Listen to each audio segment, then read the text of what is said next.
کوئی بندہ بھی اگر اللہ سے دعا مانگے اللہ اس کی زندگی میں برکت بھی ڈال سکتے ہیں، اللہ تعالیٰ اس کی بیماری کو صحت میں بھی بدل سکتے ہیں، اللہ اس کو پریشانیوں کی جگہ خوشیاں بھی عطا فرما سکتے ہیں۔ تو ہم جو کہتے ہیں نا کہ تقدیر کا لکھا ہوا سامنے آیا، یہ وہ ایام ہیں جن میں انسان اللہ کے سامنے آہ و فریاد کرے، اللہ تعالیٰ تقدیر کو بدل بھی سکتے ہیں۔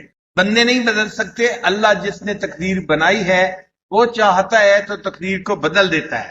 ہم باقی پورا سال دعائیں مانگتے رہتے ہیں اور پھر کہتے ہیں جی ہماری دعائیں قبول نہیں ہوتی۔ بھائی جو دعائیں قبول ہونے کا وقت تھا اس وقت کو تو ہم نے یوز نہ کیا، اس سے تو ہم نے فائدہ نہ اٹھایا، اب شکوے کرنے کا کیا فائدہ ہے؟ کسی شاعر نے شعر کہا، برسات میں دیوار و در کی ساری تحریریں مٹی۔ یہ جو لوگ دیواروں کے اوپر لکھ دیتے ہیں نا، اشتہار بازی کرتے ہیں، تو برسات کا جب موسم آتا ہے تو وہ سب سیاہی دھل جاتی ہے۔ برسات میں دیوار و در کی ساری تحریریں مٹی، دھویا بہت مٹتا نہیں تقدیر کا لکھا ہوا۔ تقدیر کا جو لکھا ہوا ہوتا ہے اس کو بندہ جتنا بھی دھونے کی کوشش کرے وہ نہیں مٹتا۔ کوئی بندہ بھی اللہ رب العزت سے دعائیں مانگے گا، اللہ تعالیٰ اس کی تقدیر کے فیصلے بدل کے رکھ دیں گے کہ ہم اللہ تعالیٰ سے اپنی پریشانیوں سے نجات مانگیں اور بیماریوں سے شفا مانگیں، اور دنیا اور آخرت کی جو نعمتیں ہم چاہتے ہیں اللہ تعالیٰ سے مانگیں، اللہ تعالیٰ عطا فرما دیں گے۔ دو الفاظ قرآن مجید میں بھی استعمال ہوئے، حدیث پاک میں بھی، ان کے معنی بہت ملتے جلتے ہیں۔ ایک کا ہے توبہ اور ایک ہے استغفار، اسی لیے ایک کی جگہ دوسرا لفظ استعمال کر لیا جاتا ہے، مگر ان میں بہت باریک فرق ہے۔ علماء نے لکھا ہے توبہ کہتے ہیں عزم جازم، آئندہ گناہ نہ کرنے کا ارادہ کرنا، اس کو توبہ کہتے ہیں کہ پیچھے کے گناہ چھوڑ دیے اور آئندہ گناہ نہ کرنے کا دل میں مصمم ارادہ کر لیا، تو یہ گویا انسان کی توبہ ہے، عزم نو ہے کہ میں نے گناہ نہیں کرنا، یہ توبہ کہلاتی ہے۔ اور استغفار کہتے ہیں کہ جو کچھ انسان غلطی کوتاہی کر چکا اس کے اوپر دل کے اندر نادم ہو، شرمندہ ہو، اس کو استغفار کہتے ہیں۔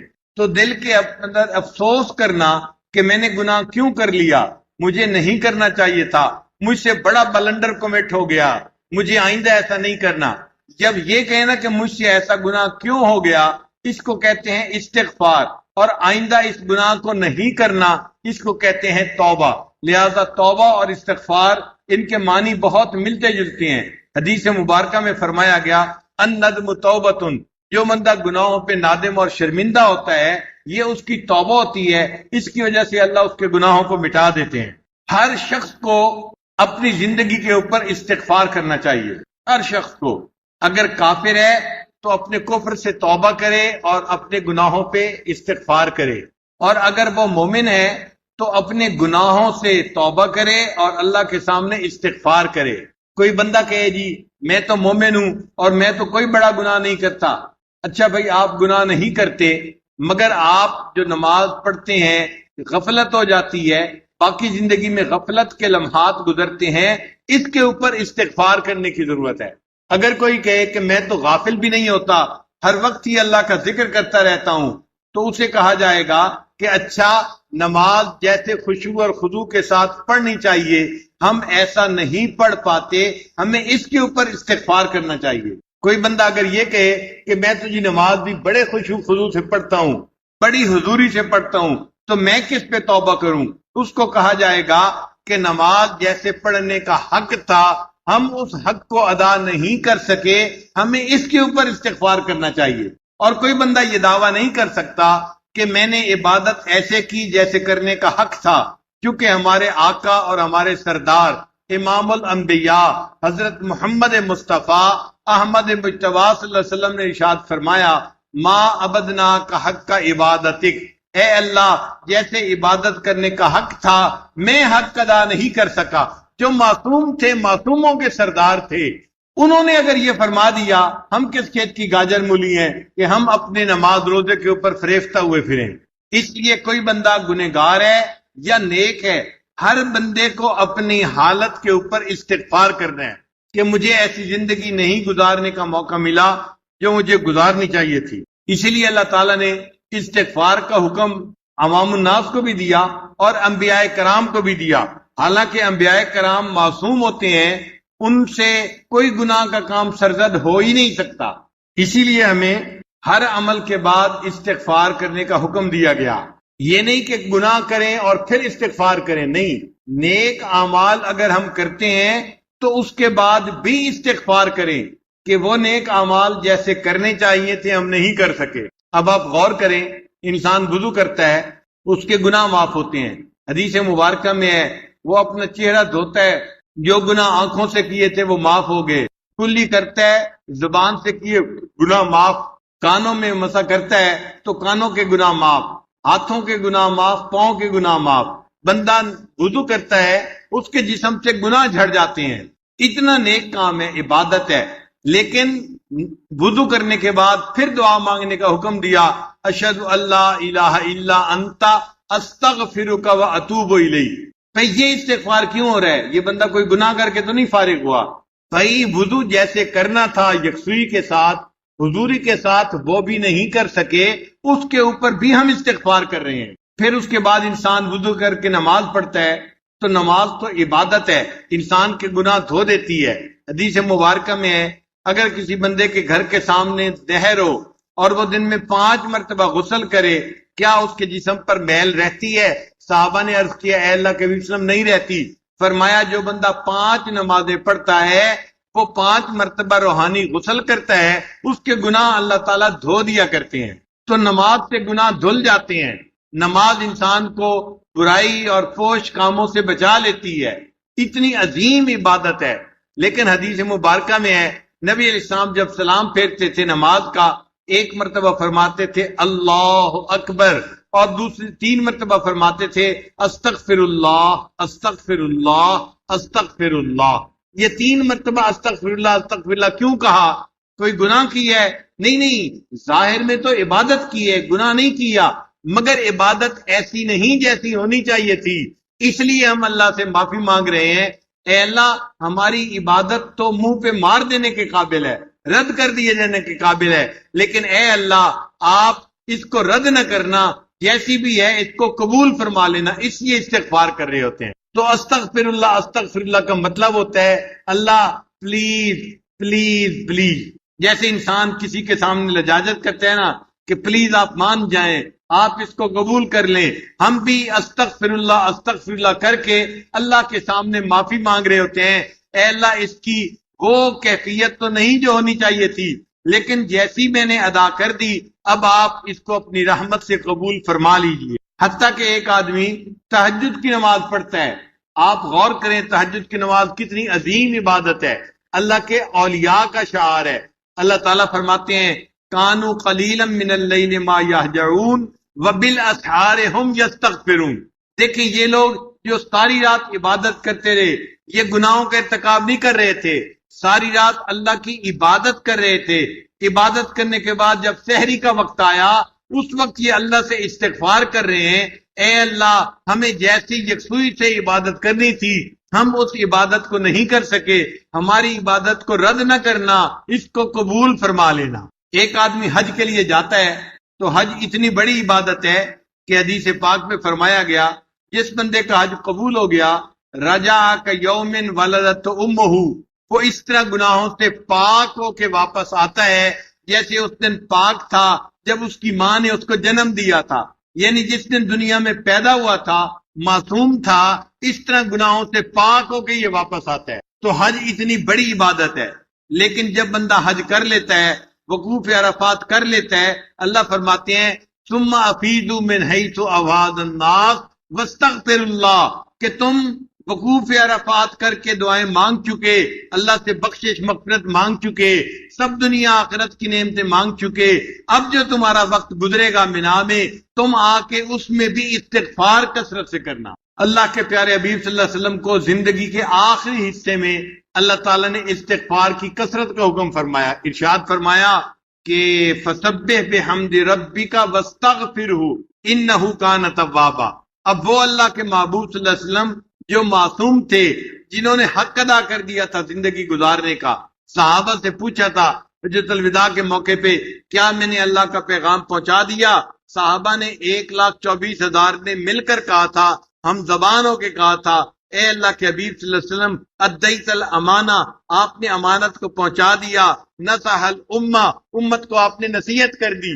صحابہ نے جب تصدیق کی، نبی علیہ السلام نے شہادت کی انگلی آسمان کی طرف اٹھائی اور کہا اللہم اشہد، اللہ گواہ رہنا میں نے اپنی زندگی کے مقصد کو پورا کر کے دکھا دیا۔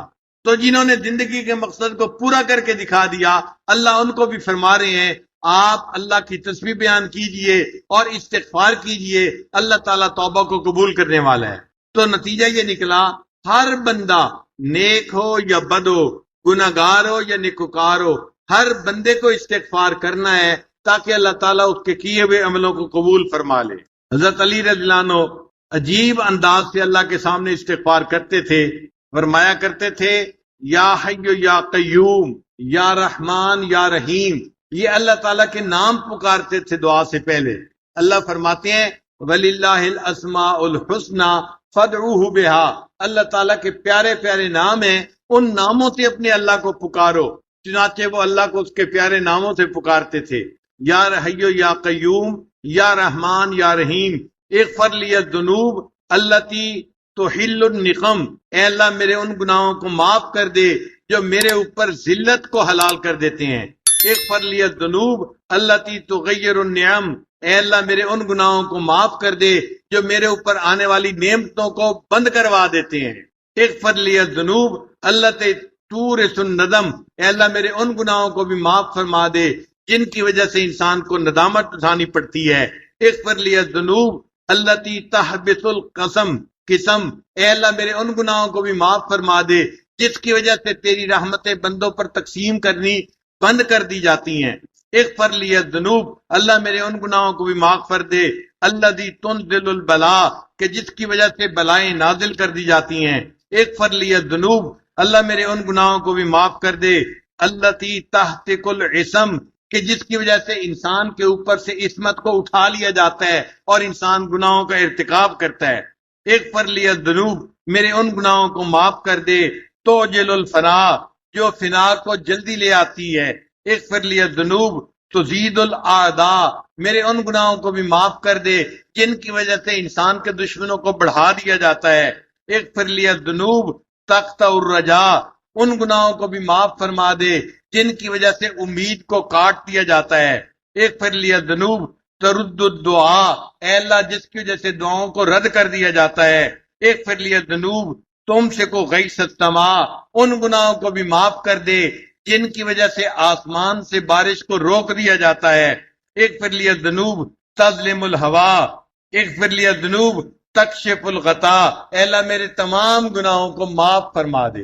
یعنی ایک ایک گناہ کا گویا نام لے کر وہ اللہ تعالیٰ سے معافی مانگا کرتے تھے۔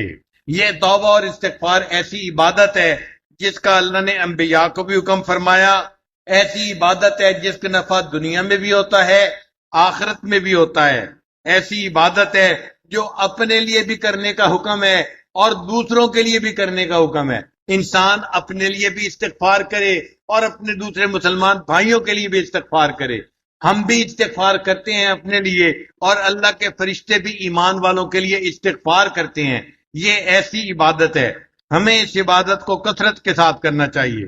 ایسی عبادت جو ہر غم کا مداوع ہے، ایسی عبادت جو انسان کو مایوس نہیں ہونے دیتی، ایسی عبادت جس کو کرتا دیکھ کر شیطان اپنے سر کے اوپر خاک ڈالتا ہے، چیختا اور چلاتا ہے میرے تو سالوں کی عبادت ضائع کر دی گئی۔ اپنی حالت پہ نادم ہونا، اپنے گناہوں پہ شرمندہ ہونا اور محبوب کو منانے کی فکر ہونا اور یوں کہنا کہ میرے رب میں مجرم ہوں مجھے معاف فرما دے، اس کو استغفار کہتے ہیں۔ چنانچہ حضرت یوسف علیہ السلام نے مچھلی کے پیٹ کے اندر توبہ کی تھی، اللہ نے 3 اندھیروں میں ان کی دعا کو قبول کر لیا تھا۔ 3 اندھیرے کون سے تھے؟ ایک رات کا اندھیرا، ایک سمندر کے پانی کا اندھیرا اور تیسرا مچھلی کے پیٹ کا اندھیرا۔ 3 اندھیروں کے اندر جہاں گپ اندھیرا تھا انہوں نے وہاں بیٹھ کر اللہ کو پکارا، اللہ نے ان کی دعا کو وہاں بھی قبول فرما لیا۔ قرآن مجید میں ہے اذ نادى فی الظلمات، جب انہوں نے اندھیروں کے اندر اپنے رب کو پکارا اور یوں کہا لا الہ الا انت سبحانک انی کنت من الظالمین، اے اللہ آپ پاک ہیں اور اے اللہ میں گناہگار ہوں، میرے گناہوں کو معاف فرما دے۔ اللہ نے ان کی توبہ کو قبول کر لیا تھا۔ یہ جو ہے نا اللہ کی تسبیح بیان کرنا، یہ اللہ کو بہت پسندیدہ ہے۔ تسبیح پڑھنے کی وجہ سے اللہ نے ان کو مچھلی کے پیٹ سے نکال دیا تھا۔ اللہ تعالیٰ قرآن مجید میں فرماتے ہیں فلولا انہ کان من المسبحین، کہ اگر یوسف علیہ السلام اللہ کی تسبیح نہ پڑھتے للبث فی بطنہ الی یوم یبعثون، وہ قیامت تک مچھلی کے پیٹ کے اندر رہتے۔ انہوں نے اللہ کی تسبیح بیان کی، اللہ نے مچھلی کے پیٹ سے نکال دیا۔ اگر یونس علیہ السلام نے مچھلی کے پیٹ میں اللہ کی تسبیح بیان کی تھی، اللہ نے ان کو مچھلی کے پیٹ سے نکال دیا تھا۔ ہم بھی گناہوں کی مچھلی کے پیٹ میں گھسے ہوئے ہیں، ہم باہر نہیں نکل پا رہے۔ آج کی اس رات میں ہم اللہ کی تسبیح بیان کریں گے اور اللہ کو پکاریں گے، اللہ تعالیٰ گناہوں کی مچھلی کے پیٹ سے ہمیں بھی نجات عطا فرما دیں گے۔ دنیا کا گھر بنانے کے لیے لوگ کتنی مشقتیں اٹھاتے ہیں، کبھی بینکوں سے قرضہ، کبھی لوگوں سے قرضہ، کبھی بزنس والوں سے قرضہ، یوں پیسہ اکٹھا کر کر کے اپنے گھر بناتے ہیں، اور جب گھر بنتا ہے تو کھڑے ہو کے بنواتے ہیں کہ بنانے والے چیزوں کی پرپورشن میں کوئی کمی بیشی نہ کر دیں۔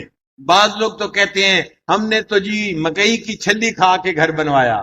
مکئی کی چھلی کھا کے گھر بنانے کا کیا مطلب؟ کھانا کھانے کی فرصت نہیں ملتی، بس وہ چھلی منگا لی اور وہیں بیٹھے بیٹھے اس کو کھا لیا، اور اس طرح وہ مجاہدے سے اپنا گھر بنواتے ہیں۔ اگر اتنی مشقتیں اٹھا کے دنیا کا فانی گھر انسان بنواتا ہے، اگر کوئی بندہ چاہے اللہ میرا جنت میں گھر بنا دے، اس کو اس کے لیے کتنی محنت کرنے کی ضرورت ہے؟ کیا ہم آخرت کا گھر بنانے کے لیے اللہ کے سامنے دو آنسو نہیں بہا سکتے؟ اللہ تعالیٰ کی منت سماجت کیوں نہیں کر سکتے کہ اللہ آج کی رات میں ہمارے لیے جنت میں گھر بنانے کا فیصلہ فرما دے؟ استغفار شیطان کی کمر کو توڑ دیتا ہے اور شیطان خائب و خاطر ہو جاتا ہے، اور اللہ تعالیٰ بندے کی مراد کو پورا کر دیتے ہیں۔ حسن رضی اللہ تعالیٰ عنہ کے پاس ایک بندہ آیا، کہنے لگا حضرت بڑا گنہگار ہوں، کوئی عمل بتا دیں۔ فرمایا استغفار کرو۔ پھر تھوڑی دیر بعد اور بندہ آ گیا، حضرت بڑے دنوں سے بارش نہیں ہوئی، کوئی عمل بتا دیں۔ فرمایا بھائی استغفار کرو۔ ایک بندہ آیا، حضرت میرے پاس مال پیسے کی کمی ہے، تنگی میں گزارا ہو رہا ہے، کوئی عمل بتا دیں اللہ مال میں برکت ڈال دیں، زیادہ مال عطا فرما دیں۔ فرمانے لگے بھائی استغفار کرو۔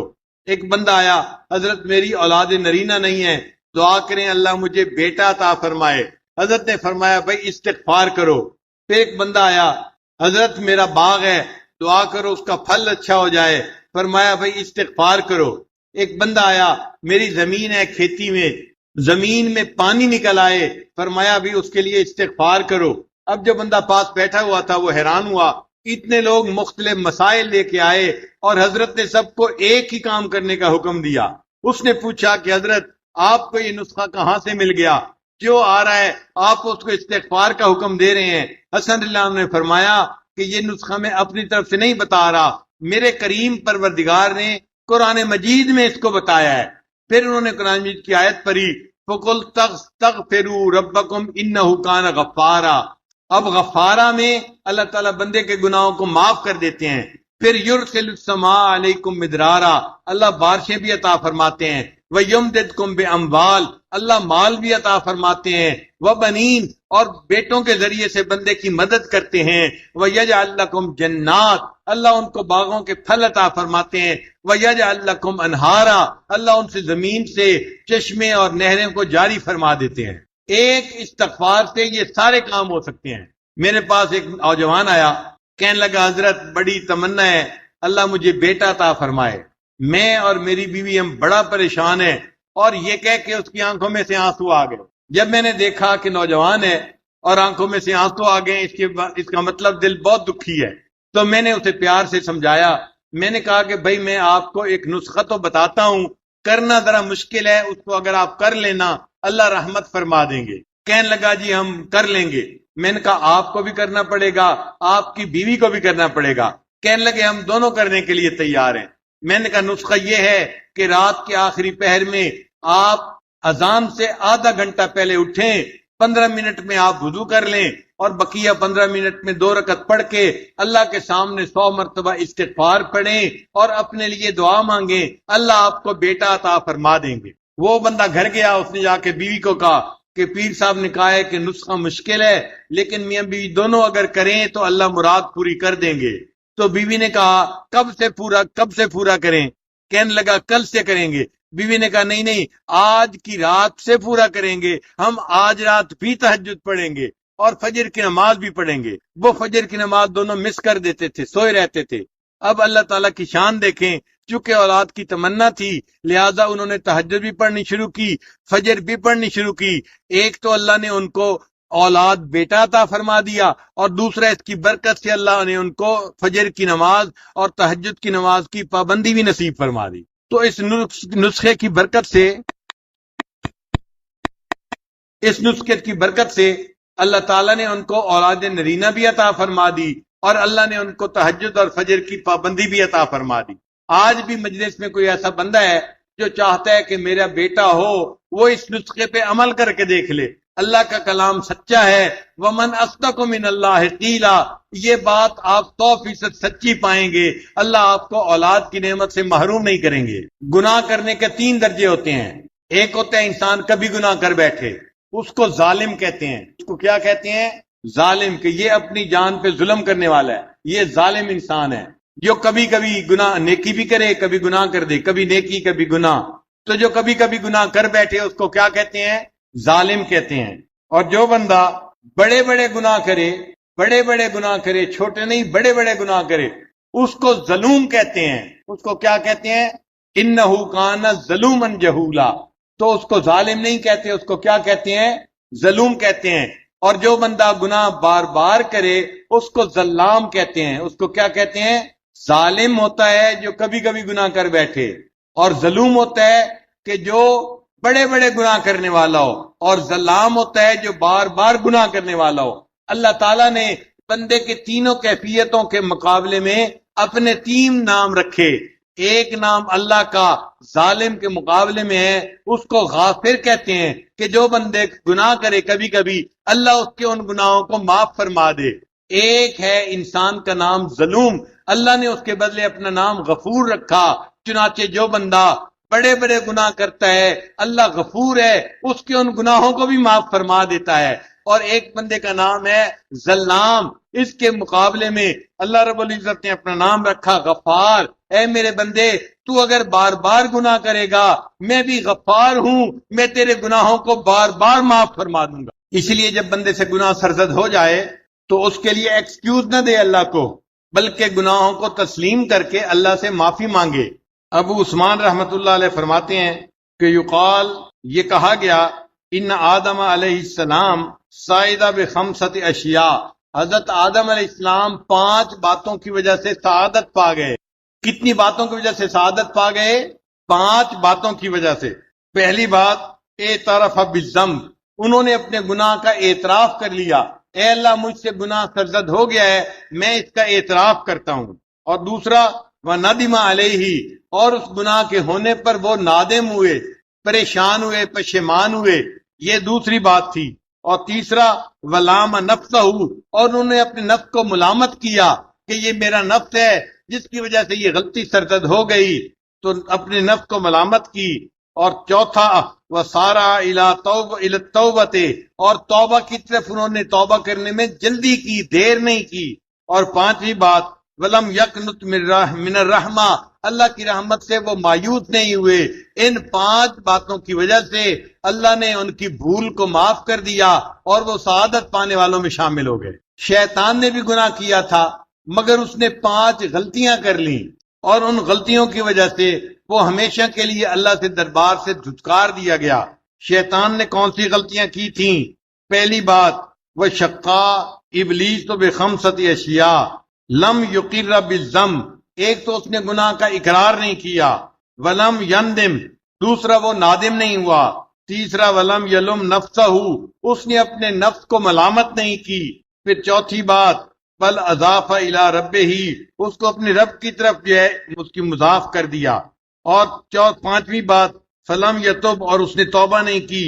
وکانۃ من الرحمہ، اور اللہ کی رحمت سے مایوس ہو گیا، اللہ نے اسے اپنے دربار سے ہی دھکا دے دیا. تو آج کی رات ہمیں اپنے رب سے اپنے گناہوں کی معافی مانگنی ہے، اور اپنے نیک اعمال کی کمی کوتاہی پر بھی معافی مانگنی ہے، تاکہ اللہ تعالیٰ ہمارے گناہوں کو معاف کر دے اور ہماری یہ توبہ کے دروازے کو کھول دے۔ قرآن مجید میں اللہ تعالیٰ ارشاد فرماتے ہیں، قل یا عبادی الذین اسرفوا علی انفسہم، فرما دیجئے اے میرے بندو۔ یہاں پر ذرا غور کیجئے کہ وہ لوگ جنہوں نے گناہ کیے، اللہ ان کو خطاب کرنے کی بات کر رہے ہیں، تو یوں بھی فرما سکتے تھے ان بندوں سے کہہ دو کیونکہ انہوں نے گناہ کیے۔ ہم نے دنیا میں دیکھا ہے، باپ اگر بیٹے سے کسی غلطی کی وجہ سے ناراض ہو تو بیوی کو کہتا ہے اسے کہو سیدھا ہو جائے، اسے کہو سیدھا ہو جائے۔ دیکھا ہے بات کا انداز، بات میں اجنبیت ہوتی ہے، جیسے تعلق ہی کوئی نہیں ہے۔ اسے کہو سیدھا ہو جائے ورنہ میں اسے گھر سے نکال دوں گا۔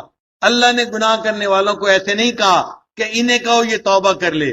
اللہ نے فرمایا قل، میرے محبوب فرما دیجئے، یا عبادی، اے میرے بندو۔ سبحان اللہ، اتنے بڑے گناہ ہونے کے بعد اللہ نے اپنی نسبت سے معروم نہیں کیا، اے میرے بندو۔ ابھی بھی اللہ میرے کا لفظ استعمال فرما رہے ہیں، اے میرے بندو، الذین اسرفوا علی انفسہم، جنہوں نے اپنی جانوں پر ظلم کیا، لا تقنطوا من رحمت اللہ، اللہ کی رحمت سے مایوس نہ ہونا، انہ یغفر الذنوب جميعا، وہ تمام گناہوں کو بخشش کرنے والا ہے، انہ هو الغفور الرحیم، بے شک بڑا غفور بھی ہے اور بڑا رحیم بھی ہے۔ لہذا چور ہو یا ڈاکو ہو، شرابی ہو یا زانی ہو، جھوٹا ہو فریبی ہو، جواری ہو نشئی ہو، ظالم ہو قاتل ہو، بدکار ہو اور خائن ہو، مشرک ہو یا کافر ہو، کوئی بھی ہو، اگر وہ توبہ کرے گا اللہ تعالیٰ اس کی توبہ کو قبول فرما لیں گے۔ بعض لوگ اپنے گناہوں سے تنگ آ کے کہتے ہیں جی میں تو دعا مانگتا ہوں اللہ مجھے موت دے دے۔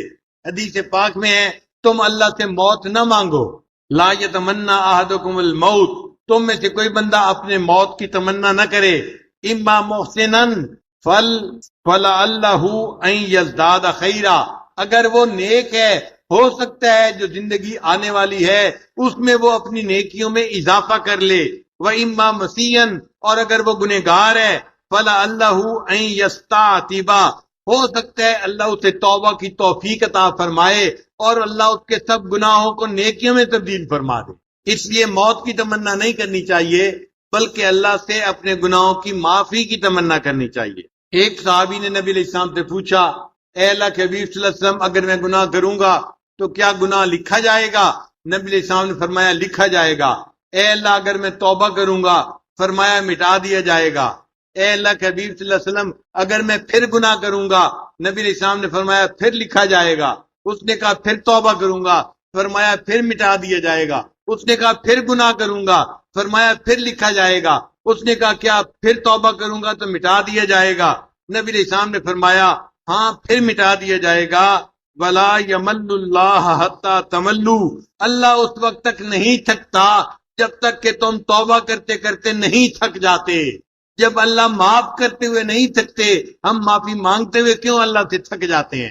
تو ہمیں چاہیے آج کی رات میں اللہ سے خوب یقین کے ساتھ معافی مانگیں تاکہ اللہ ہمارے قصوروں کو معاف کر دے اور ہمیں اللہ تعالیٰ اپنے معاف کیے ہوئے گنہگار بندوں میں شامل فرما دے۔ قرآن مجید میں ہے فَفِرُّوا إِلَى اللَّهِ، اللہ کی طرف فرار اختیار کرو، دوڑو اللہ کی طرف، ہم اللہ کی طرف بھاگیں آج کی رات میں۔ اے اللہ ہم آپ کی بخشش کی طرف بھاگ کے آ رہے ہیں، ہمیں آپ کی رحمت چاہیے، بخشش چاہیے۔ اے اللہ ہمیں اپنی بخشش اور رحمت سے نواز دیجیے گا۔ ایک شاعر نے عجیب شعر کہا ہے، سنبھل کر یوں تو ہم گزرے کسی کی راہ میں لیکن، سنبھل کر یوں تو ہم گزرے کسی کی راہ میں لیکن، کچھ ایسے بھی مقام آئے کہ گر پڑنا ہی کام آیا، کچھ ایسے بھی مقام آئے کہ گر پڑنا ہی کام آیا۔ بس آج کی رات میں ہم اللہ کی چوکھٹ کے اوپر گر پڑیں۔ اے اللہ آج ہم نے آپ کو بنا کے اٹھنا ہے، اتنی بابرکت رات ہے، آپ نے اس رات میں مغفرت نہ کی تو کب مغفرت ہوگی؟ لہذا آج ہم آپ سے مغفرت کا فیصلہ کروا کے ہی واپس جائیں گے۔ کشف المحجوب میں علی اجویری رحمۃ اللہ لکھتے ہیں کہ ایک بزرگ تھے، وہ فرماتے ہیں مجھ سے ایک دفعہ گناہ ہو گیا، میں نے توبہ کی، پھر گناہ ہو گیا، پھر توبہ کی، پھر گناہ ہو گیا، پھر توبہ کی، گناہ ہوتا رہا، میں اللہ سے معافی مانگتا رہا۔ وہ کہتے ہیں کہ میں نے 70 دفعہ وہ گناہ کیا، جب 70ویں دفعہ پھر میں نے معافی مانگی، اللہ نے 71ویں دفعہ اس گناہ کو کرنے سے میری حفاظت فرما لی، پھر میں نے پوری زندگی اس گناہ کو کبھی